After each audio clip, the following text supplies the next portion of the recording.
If you have pain during menstruation, then don't worry, you are not alone.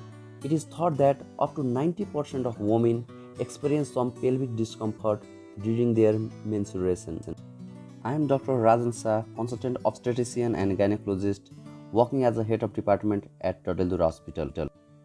Dysmenorrhea simply means painful menstruation. The pain can be, in some cases, mild or severe enough to prevent normal activities, and it can be accompanied by pain in the lower abdomen, nausea, or even vomiting or dizziness. Dysmenorrhea can be primary or secondary.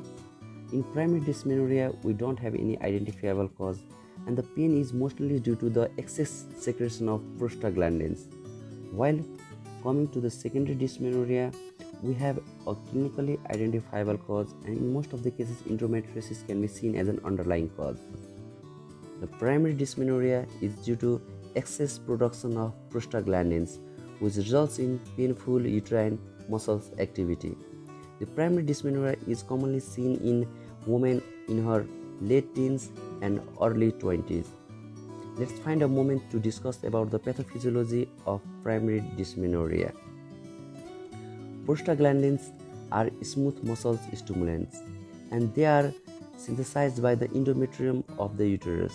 And don't forget that progesterone enhances its release, and it is mostly secreted at the time of just before the menstruation or at the during the menstruation, and that's why the pain is at that period of time. In secondary dysmenorrhea, we always have a clinically identifiable cause, and as the age enhances, the chances of secondary dysmenorrhea is also increases, and there is always a prevalence of causal factors. And the common causes are endometriosis, adenomyosis, pelvic inflammatory disease, and leiomyomata. Let's move towards the evaluation and management. And for evaluation, we need to have a careful history. Ask about the pain, whether it is lower abdominal or suprapubic area, whether there are accompanying complaints of fatigue, low back pain, and headache, and how much is the pain interfering with the daily activities such as school, sports, or her at work. So, on her physical examination, we need to find out any clues, clinically identifiable cause for secondary dysmenorrhea.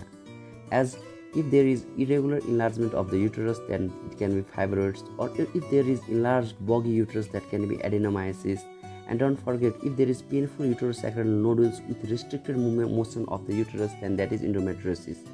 And nevertheless, always screen for the gonorrhea, chlamydia to evaluate for the infections. Now let's move towards the management. The first line therapy is non-steroidal anti-inflammatory drugs. These are prostaglandin synthase inhibitors.